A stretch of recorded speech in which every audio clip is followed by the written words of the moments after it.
Hello বন্ধুরা, নতুন একটা রান্নার রেসিপি নিয়ে এসেছি। আজকে করব হলো ছানার ডালনা। কিভাবে করতে থাকি দেখতে থাকো। প্রথমে ছানা নিয়ে নিয়েছি, এখানে 300 গ্রাম ছানা আছে। ছানাটাকে ভালো করে মেখে নেব। এর মধ্যে ছানার মধ্যে মিশিয়েছি জিরের গুঁড়ো, লঙ্কার গুঁড়ো, লবণ, হলুদ, চিনি আর গরম মশলা। মাখা হয়ে গেছে। এবার ছোট ছোট বলের আকারে করে নিয়েছি। এদিকে কড়াই বসিয়েছি, তেল দিয়ে দিয়েছি, তেলটা গরম হয়ে গেছে। এবার ছানার বলগুলো ভেজে নেব।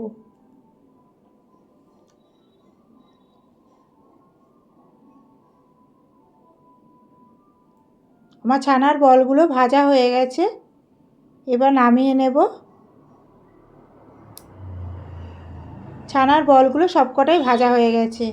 ওই তেলের মধ্যে আলুগুলো ভেজে নেব। একটু লবণ, একটু হলুদ দিয়ে দিয়েছি। একটু লাল লাল করে ভেজে নেব। আলুটাও ভাজা হয়ে গেছে, এবার তুলে রাখবো।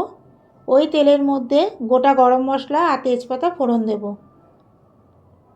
বেটে রেখেছি হলো পোস্ত, কাজু বাদাম, চারমগজ, জিরে, লঙ্কা, এগুলো দিয়ে দেব।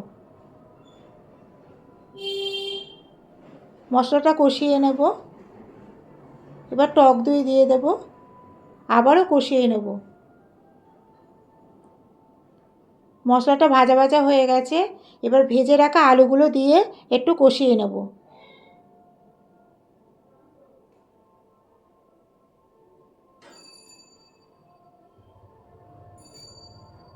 কষানো হয়ে গেছে, তেল ছাড়তে শুরু করে দিয়েছে।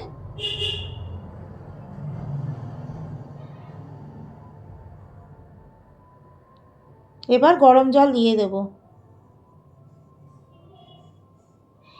এগুলো একটু আলুগুলো সেদ্ধ যাতে হয়ে যায়, একটু সেদ্ধ হয়ে গেছে।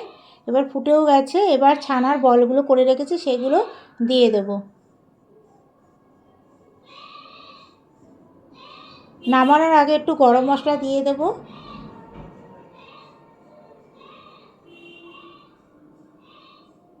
আর একটু ঘি দিয়ে দেব। আমার পুরো রেডি হয়ে গেছে। কেমন লাগলো রেসিপিটি কমেন্ট বক্সে জানাতে ভুলবেন না।